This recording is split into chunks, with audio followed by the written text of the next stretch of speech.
Hi friends, ಮಸ್ತ್ ಮಗ ಚಾನೆಲ್ನ ಇಂಟರ್ನ್ಯಾಷನಲ್ ಬುಲೆಟಿನ್ ಸುತ್ತು ಜಗತ್ತು. ನಾನು ಅಮರ್ ಪ್ರಸಾದ್. ದಿಲ್ಲಿಯ ಮಾಳವಿಯ ನಗರದಲ್ಲಿರೋ ರೆಸ್ಟೋರೆಂಟ್ ಒಂದರಲ್ಲಿ ಭೀಕರ ಬೆಂಕಿ ಅವಘಡ ಉಂಟಾಗಿದೆ. ದುರಂತದಲ್ಲಿ 20 ಮಂದಿ ಪ್ರಾಣ ಕಳ್ಕೊಂಡಿದ್ದಾರೆ. ಪ್ರತ್ಯಕ್ಷದರ್ಶಿಗಳ ಪ್ರಕಾರ ಇದರಲ್ಲಿ ಹಲವಾರು ಜನ ವಿದೇಶಿಗರು ಕೂಡ ಇದ್ರು ಅಂತ ಹೇಳಲಾಗ್ತಿದೆ. ಈ ಘಟನೆಯಲ್ಲಿ ಕೆಲವರನ್ನ ಸೇಫ್ ಆಗಿ ರಕ್ಷಣೆ ಮಾಡಲಾಗಿದೆ. ರಕ್ಷಣೆ ಮಾಡಿದ ಎಲ್ಲರನ್ನ ತಕ್ಷಣ centralised accident and trauma service ambulance ಮೂಲಕ ಹಾಸ್ಪಿಟಲ್ಗೆ ಶಿಫ್ಟ್ ಮಾಡಲಾಗಿದೆ. ಸದ್ಯಕ್ಕೆ ಬೆಂಕಿ ಯಾವ ಕಾರಣಕ್ಕೆ ಬಿತ್ತು ಅನ್ನೋದು ಸ್ಪಷ್ಟವಾಗಿಲ್ಲ. ಹೆಚ್ಚಿನ ಮಾಹಿತಿಗಾಗಿ ತನಿಖೆ ನಡೀತಾ ಇದೆ. ಮಿಡಲ್ ಈಸ್ಟ್ ಪುನಃ ರಣರಂಗ ಆಗಿದೆ. ಇರಾನ್ ಮತ್ತು ಅಮೆರಿಕ ಒಬ್ಬರ ಮೇಲೊಬ್ಬರು ಪ್ರತಿದಾಳಿ ಮಾಡಿಕೊಂಡಿದ್ದಾರೆ. ಕುವೈತ್ ಮತ್ತು ಬಹ್ರೇನ್ ನಲ್ಲಿರೋ ಅಮೆರಿಕದ ಸೇನಾ ಫೆಸಿಲಿಟಿಗಳನ್ನ ಟಾರ್ಗೆಟ್ ಮಾಡಿ ಇರಾನ್ ಮಿಸೈಲ್ ಮತ್ತು ಡ್ರೋನ್ ದಾಳಿ ಮಾಡಿದೆ. ಅಮೆರಿಕ ನಮ್ಮ ಟೆಲಿಕಮ್ಯುನಿಕೇಶನ್ ಆಂಟಿನಾ ಮತ್ತು ಇರಾನ್ನ ಆಯಿಲ್ ಟ್ಯಾಂಕರ್ ಮೇಲೆ ದಾಳಿ ಮಾಡ್ತು. ಅದಕ್ಕೆ ನಾವು ಬಹ್ರೇನ್ ನಲ್ಲಿರೋ ಅಮೆರಿಕ ನೇವಿಯ 5th ಫ್ಲೀಟ್ ಮತ್ತು ಕುವೈತ್ ನಲ್ಲಿರೋ ಅಮೆರಿಕದ ಏರ್ ಬೇಸ್ ಟಾರ್ಗೆಟ್ ಮಾಡಿದ್ವಿ ಅಂತ ಇರಾನ್ ಸೇನೆ ಹೇಳ್ಕೊಂಡಿದೆ. ಜೊತೆಗೆ IRGC ಸೇನೆ ದೊಡ್ಡ ವಾರ್ನಿಂಗ್ ಕೂಡ ಕೊಟ್ಟಿದೆ. ಹಿಟ್ ಅಂಡ್ ರನ್ ಟೈಮ್ ಮುಗಿತು. ಅಂದ್ರೆ ಶತ್ರುಗಳು ಬರೋದು, ಹೊಡೆಯೋದು, ಅದಕ್ಕೆ ಪ್ರತಿಯಾಗಿ ಏನು ಕೂಡ ಅನುಭವಿಸದೆ ಪೆಟ್ಟು ತಿಂದೆ ವಾಪಸ್ ಎಸ್ಕೇಪ್ ಆಗೋದು, ಆ ಕಾಲ ಮುಗೀತು. ಶತ್ರುಗಳ ಪ್ರಚೋದನಕಾರಿ ನಡೆಗೆ ಘೋರ ಪರಿಣಾಮಗಳನ್ನ ಫೇಸ್ ಮಾಡಲೇಬೇಕು ಅಂತ IRGC ಕಿಡಿಕಾರಿದೆ. ಜೊತೆಗೆ ಇನ್ಮುಂದೆ ಏನಾದ್ರೂ ಕೂಡ ಅಮೆರಿಕ ನಮ್ಮ 1 ಇಂಚ್ ಬಾರ್ಡರ್ ನ ಟಚ್ ಮಾಡಿದ್ರು ಕೂಡ ನಾವು ಸುಮ್ಮನೆ ಬಿಡೋದಿಲ್ಲ. ನಮ್ಮಿಂದ ಹಿಂದೆಂದೂ ಕಾಣದ ಪ್ರಬಲವಾದ ಪ್ರತಿಕ್ರಿಯೆ ಬರುತ್ತೆ. ನಿಯಮ ಗಡಿ ಯಾವುದನ್ನ ಕೂಡ ನಾವು ಲೆಕ್ಕಿಸಲ್ಲ, ಪ್ರತಿದಾಳಿ ಮಾಡ್ತೇವೆ. ನಮ್ಮ ಸೇನೆ ಶತ್ರುಗಳ ಬೇಸ್ಗಳು, ಮಿಡಲ್ ಈಸ್ಟ್ ನಲ್ಲಿರೋ ಅವರ ಹಿತಾಸಕ್ತಿಗಳನ್ನೆಲ್ಲ ಟಾರ್ಗೆಟ್ ಮಾಡಿ ಬೂದಿ ಮಾಡಿಬಿಡ್ತೀವಿ ಅಂತ IRGC ಹೇಳಿದೆ. ಇತ್ತ ಇರಾನ್ ದಾಳಿಗೆ ಕುವೈತ್ನ ಅನೇಕ ಕಡೆ ಸ್ಫೋಟದ ಶಬ್ದ ಕೇಳಿಸಿರೋದು ರಿಪೋರ್ಟ್ ಆಗಿದೆ. ಇದಕ್ಕೆ ಕುವೈತ್ ಸೇನೆ ರಿಯಾಕ್ಟ್ ಮಾಡಿ ನಮ್ಮ ಏರ್ ಡಿಫೆನ್ಸ್ ಸಿಸ್ಟಮ್ಗಳು ಶತ್ರು ಮಿಸೈಲ್ಸ್ ಮತ್ತು ಡ್ರೋನ್ಗಳನ್ನ ಹೊಡೆದು ಹಾಕ್ತಿವೆ ಅಂತ ಹೇಳಿದೆ. ಇದರ ಬೆನ್ನಲ್ಲೇ ಕುವೈತ್ ಇಂಟರ್ನ್ಯಾಷನಲ್ ಏರ್ಪೋರ್ಟ್ ಅನ್ನ ಟಾರ್ಗೆಟ್ ಮಾಡಿನೂ ದಾಳಿ ಮಾಡಲಾಗಿದೆ. ಇರಾನ್ನ ಡ್ರೋನ್ ಮತ್ತು ಮಿಸೈಲ್ಗಳು ನೇರವಾಗಿ ಏರ್ಪೋರ್ಟ್ಗೆ ಅಪ್ಪಳಿಸಿವೆ. ಇದರಿಂದ ಟರ್ಮಿನಲ್ ಬಿಲ್ಡಿಂಗ್ಗೆ ಸಿಕ್ಕಾಪಟ್ಟೆ ಡ್ಯಾಮೇಜ್ ಆಗಿದೆ. ಹಲವರು ಗಾಯಗೊಂಡಿದ್ದಾರೆ ಅನ್ನೋ ಮಾಹಿತಿ ಕೂಡ ಇದೆ. ಸದ್ಯಕ್ಕೆ ಕುವೈತ್ ಎಲ್ಲಾ ಫ್ಲೈಟ್ಗಳನ್ನ ಸಸ್ಪೆಂಡ್ ಮಾಡಿದೆ. ಹಾಗೆ ಅಲ್ಲಿಗೆ ಬರ್ತಾ ಇದ್ದ ವಿಮಾನಗಳನ್ನ ಬೇರೆ ಏರ್ಪೋರ್ಟ್ಗಳಿಗೆ ಡೈವರ್ಟ್ ಮಾಡಿದೆ. ಇದರಿಂದ ಎಚ್ಚೆತ್ತುಕೊಂಡ UAE ಕೂಡ ತಾತ್ಕಾಲಿಕವಾಗಿ ವಿಮಾನ ಹಾರಾಟವನ್ನ ಸ್ಥಗಿತಗೊಳಿಸಿದೆ. ಈ ಕಡೆ ಬಹ್ರೇನ್ ನಲ್ಲಿ ಸೈರನ್ ಸದ್ದು ಮಾಡಿವೆ. ನಮ್ಮ ಸಿವಿಲ್ ಇನ್ಫ್ರಾಗಳನ್ನ ಟಾರ್ಗೆಟ್ ಮಾಡಿದ 3 ಮಿಸೈಲ್ಸ್ ಮತ್ತು ಹಲವು ಡ್ರೋನ್ಗಳನ್ನ ಇಂಟರ್ಸೆಪ್ಟ್ ಮಾಡಿದೀವಿ ಅಂತ ಬಹ್ರೇನ್ ಸೇನೆ ಹೇಳಿದೆ. ದಾಳಿಗೆ ತೀವ್ರ ಖಂಡನೆ ವ್ಯಕ್ತಪಡಿಸಿದೆ. ಇನ್ನು ಜನ ಇದಕ್ಕೆಲ್ಲ ಪ್ಯಾನಿಕ್ ಆಗಬಾರದು, ಹತ್ರದಲ್ಲಿರೋ ಸೇಫ್ ಜಾಗಕ್ಕೆ ಹೋಗಿ ನೀವು ಅಂತ ಬಹ್ರೇನ್ನ ಆಂತರಿಕ ಸಚಿವಾಲಯ ಎಚ್ಚರಿಕೆ ಕೊಟ್ಟಿದೆ. ಹಾಗೆ ಬಹ್ರೇನ್ ತನ್ನ ಏರ್ ಸ್ಪೇಸ್ ಅನ್ನ ಕ್ಲೋಸ್ ಮಾಡಿದೆ. ಇತ್ತ ಇರಾನ್ ದಾಳಿಗೆ ಅಮೆರಿಕದ ಸೆಂಟ್ರಲ್ ಕಮಾಂಡ್ ನಿಂದ ಪ್ರತಿಕ್ರಿಯೆ ಬಂದಿದೆ. ತಮ್ಮ 5th ಫ್ಲೀಟ್ ಮತ್ತು ಏರ್ ಬೇಸ್ ಮೇಲೆ ಇರಾನ್ ದಾಳಿ ಮಾಡಿರೋದನ್ನ ತಳ್ಳಿ ಹಾಕಿದೆ. ಇರಾನ್ ತನ್ನ ನೆರೆಹೊರೆಯ ರಾಷ್ಟ್ರಗಳ ಮೇಲೆ ಹಲವು ಬ್ಯಾಲಿಸ್ಟಿಕ್ ಮಿಸೈಲ್ಸ್ ಅನ್ನ ಹಾರಿಸಿದೆ. ಆದರೆ ಇರಾನ್ ಕೈಯಿಂದ ತನ್ನ ಟಾರ್ಗೆಟ್ ರೀಚ್ ಆಗೋಕೆ ಸಾಧ್ಯ ಆಗಿಲ್ಲ.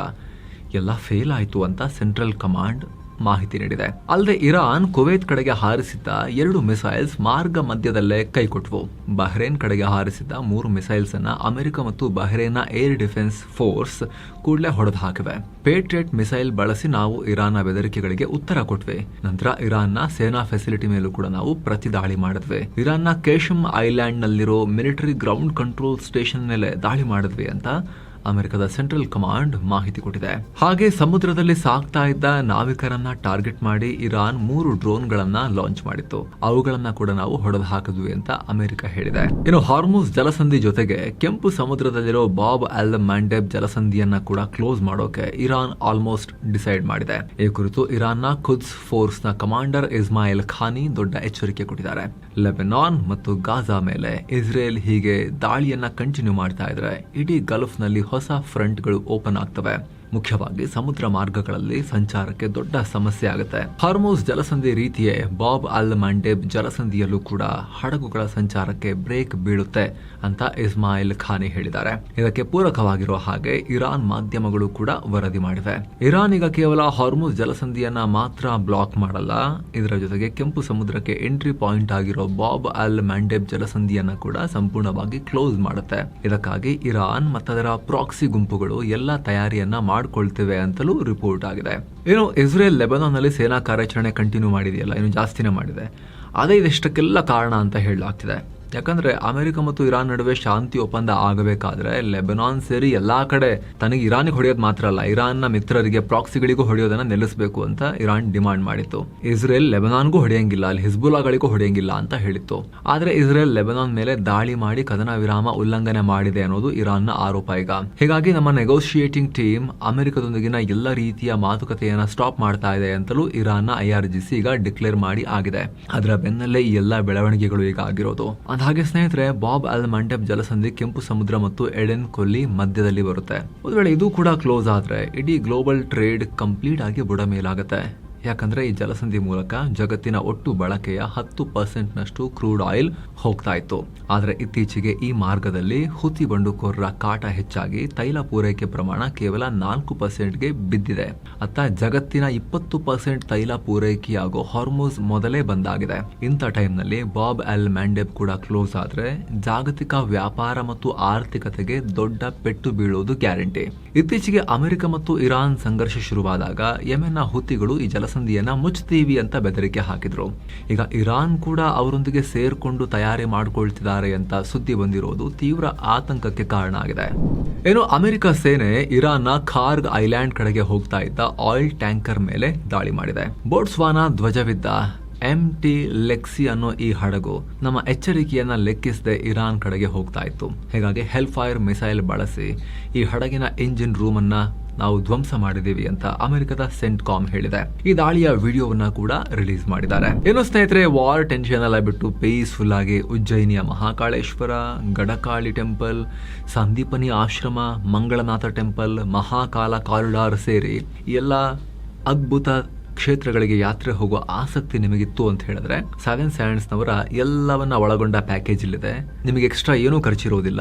ಕನ್ನಡ ಟೂರ್ ಮ್ಯಾನೇಜರ್ ಕರ್ಕೊಂಡು ಹೋಗಿ ವಾಪಸ್ ನಿಮ್ಮನ್ನ ಕರ್ಕೊಂಡ್ ಬರ್ತಾರೆ. ಕಾಲ್ ಮಾಡಿ ಬುಕ್ ಮಾಡ್ಕೊಂಡು ಆಸಕ್ತರು ಹೋಗಿ ಬರ್ಬೋದು.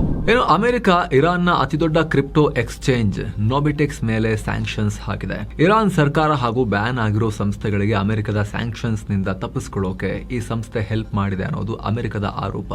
ಇರಾನ್ ನಲ್ಲಿ ಇಂಟರ್ನೆಟ್ ಶಟ್ ಡೌನ್ ಆದಾಗ್ಲೂ ಈ ಸಂಸ್ಥೆ ಕೆಲಸ ಮಾಡ್ತಾ ಇತ್ತು ಅನ್ನೋದು ಗೊತ್ತಾಗಿತ್ತು. ಇದರ ಬಗ್ಗೆ ಮಾತನಾಡಿರೋ ಅಮೆರಿಕದ ಟ್ರೆಜರಿ ಸೆಕ್ರೆಟರಿ ಸ್ಕಾಟ್ ಬೆಸೆಂಟ್, ಇರಾನ್ನ ಎಕಾನಮಿ ಪಾತಾಳಕ್ಕೆ ಕುಸಿತಾ ಇದೆ, ಆದ್ರೂ ಅಲ್ಲಿನ ಆಡಳಿತ ಡಿಜಿಟಲ್ ಟೆಕ್ನಾಲಜಿಯನ್ನ ಯೂಸ್ ಮಾಡಿ ದೇಶದ ಸಂಪತ್ತನ್ನ ಬೇರೆ ಕಡೆಗೆ ಶಿಫ್ಟ್ ಮಾಡ್ತಾ ಇದೆ ಅಂತ ಆರೋಪಿಸಿದ್ದಾರೆ. ಏನು, ಈ ನೋಬಿಟೆಕ್ಸ್ ಅಮೆರಿಕದ ಕಣ್ತಪ್ಪಿಸಿ ಹೇಗೆ ವ್ಯವಹಾರ ಮಾಡುತ್ತೆ ಅನ್ನೋದನ್ನ ಈ ಹಿಂದಿನ ವಿಶೇಷ ವರದಿಯಲ್ಲಿ ನಾವು ಡೀಟೇಲ್ ಆಗಿ ಎಕ್ಸ್ಪ್ಲೇನ್ ಮಾಡಿದ್ವಿ ಸ್ನೇಹಿತರೆ. ಏನೋ, ಪಶ್ಚಿಮ ಏಷ್ಯಾದಲ್ಲಿ ನಡೀತಾ ಇರೋ ಯುದ್ಧದ ಬಗ್ಗೆ ಅಮೆರಿಕದ ವಿದೇಶಾಂಗ ಕಾರ್ಯದರ್ಶಿ ಮಾರ್ಕೋ ರುಬಿಯೋ ಕೆಲ ಇಂಪಾರ್ಟೆಂಟ್ ಅಪ್ಡೇಟ್ಸ್ ಕೊಟ್ಟಿದ್ದಾರೆ. ಮುಜ್ತಬಾ ಖಾಮೆನಿ ಈವರೆಗೆ ಎಲ್ಲೂ ಪಬ್ಲಿಕ್ ನಲ್ಲಿ ಕಾಣಿಸ್ಕೊಂಡಿಲ್ಲ.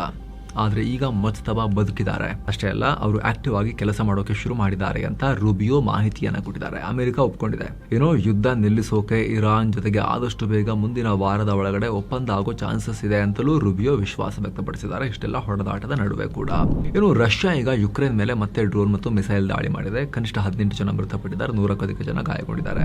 ಏನು, ಪಾಕ್ ಆಕ್ರಮಿತ ಕಾಶ್ಮೀರ ಅಂದ್ರೆ POK ನಲ್ಲಿ ನಡೀತಾ ಇರೋ ದೌರ್ಜನ್ಯಗಳ ಬಗ್ಗೆ ಈಗ ದೊಡ್ಡ ಮಟ್ಟದಲ್ಲಿ ಆಕ್ರೋಶ ಭುಗಿಲೆದ್ದಿದೆ. ಗಿಲ್ಗಿಟ್ ಬಾಲ್ಟಿಸ್ತಾನ್ ನಲ್ಲಿ ಪಾಕಿಸ್ತಾನ ಸರ್ಕಾರ ಮಾನವ ಹಕ್ಕುಗಳ ಉಲ್ಲಂಘನೆ ಮಾಡ್ತಾ ಇದೆ ಅಂತ ಹೇಳಿ ಮೋದಿ ಸರ್ಕಾರ ಮಧ್ಯಪ್ರವೇಶ ಮಾಡಬೇಕು ಅಂತ POK ಹೋರಾಟಗಾರ ಅಮ್ಜದ್ ಅಯೂಬ್ ಮಿರ್ಜಾ ಮನವಿ ಮಾಡಿದ್ದಾರೆ. POK ನಲ್ಲಿ ರಾಜಕೀಯ ಮತ್ತು ಸಿವಿಲ್ ರೈಟ್ಸ್ ಗಾಗಿ ಹೋರಾಡ್ತಿರೋ ನಾಯಕರನ್ನ ಪಾಕಿಸ್ತಾನ ಸೇನೆ ಅರೆಸ್ಟ್ ಮಾಡಿ ಕ್ರೂರವಾಗಿ ಹತ್ತಿಕ್ತಾ ಇದೆ, ಜೈಲಿಗೆ ಹಾಕ್ತಾ ಇದ್ದಾರೆ.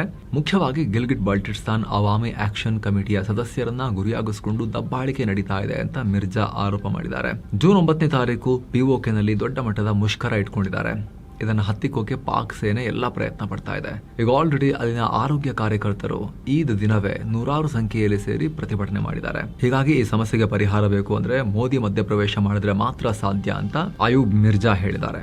ಭಾರತ ಇನ್ನೂ ಕೂಡ ಇದಕ್ಕೆ ಪ್ರತಿಕ್ರಿಯೆ ಕೊಟ್ಟಿಲ್ಲ.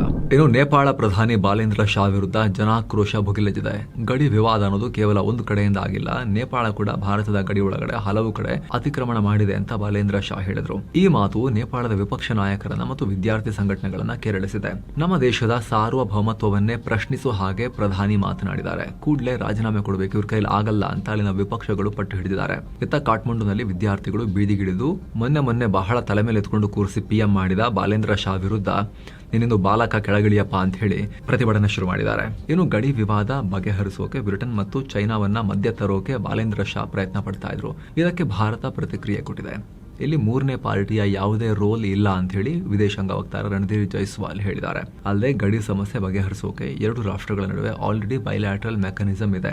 ಭಾರತ ನೇಪಾಳ ನಡುವೆ 98% ಬಾರ್ಡರ್ ಮಾರ್ಕಿಂಗ್ ಆಗಿ ಹೋಗಿದೆ. ಗಂಡಕ್ ನದಿ ತನ್ನ ಹರಿವಿಕೆಯನ್ನ ಬದಲಿಸಿರೋದ್ರಿಂದ ಮಾತ್ರ 2% ಗಡಿ ಮಾರ್ಕಿಂಗ್ ಬಾಕಿ ಉಳ್ಕೊಂಡಿದೆ ಅಷ್ಟೇ ಅಂತ ಹೇಳಿ ಜೈಸ್ವಾಲ್ ಹೇಳಿದ್ದಾರೆ. ಅಂತ ದೊಡ್ಡ ಇಶ್ಯೂ ಏನಿಲ್ಲ ಇಲ್ಲಿ ನೇಪಾಳ ನಡುವೆ ಅಂತ ಹೇಳಿ. ಏನು ಗಡಿ ವಿಚಾರವಾಗಿ ಉದ್ವಿಗ್ನತೆ ಇರೋ ಹೊತ್ತಲ್ಲಿ ನೇಪಾಳದ ಆಡಳಿತ ಪಕ್ಷ ರಾಷ್ಟ್ರೀಯ ಸ್ವತಂತ್ರ ಪಾರ್ಟಿ ಅಧ್ಯಕ್ಷ ರಬಿ ಲ್ಯಾಮಿಚಾನೆ ಭಾರತಕ್ಕೆ ಭೇಟಿ ಕೊಟ್ಟಿದ್ದಾರೆ. 5 ದಿನಗಳ ಭೇಟಿಗಾಗಿ 3 ಸದಸ್ಯರ ಟೀಮ್ನೊಂದಿಗೆ ದಿಲ್ಲಿಗೆ ಆಗಮಿಸಿದ್ದಾರೆ. ಇವರಿಗೆ ಕೇಂದ್ರ ಸರ್ಕಾರ ಮತ್ತು ಬಿಜೆಪಿ ಕಡೆಯಿಂದ ರೆಡ್ ಕಾರ್ಪೆಟ್ ವೆಲ್ಕಮ್ ಸಿಕ್ಕಿದೆ. ನೋ ಬಿಜೆಪಿ ಅಂದರೆ ಏನೋ ಅಲ್ಲ, KNOW ಅಂದರೆ ಬಿಜೆಪಿಯನ್ನ ತಿಳಿಯಿರಿ ಅನ್ನೋ ಕಾರ್ಯಕ್ರಮದ ಅಡಿ ಬಿಜೆಪಿ ರಾಷ್ಟ್ರೀಯ ಅಧ್ಯಕ್ಷ ನಿತಿನ್ ನಬೀನ್ ಆಹ್ವಾನದ ಮೇರೆಗೆ ಇವರು ಆಗಮಿಸಿದ್ದಾರೆ. ದಿಲ್ಲಿಯ ಬಿಜೆಪಿ ಹೆಡ್ ಕ್ವಾರ್ಟರ್ಸ್ನಲ್ಲಿ ನಿತಿನ್ ನಬೀನ್ರನ್ನ ಭೇಟಿಯಾಗಿದ್ದಾರೆ.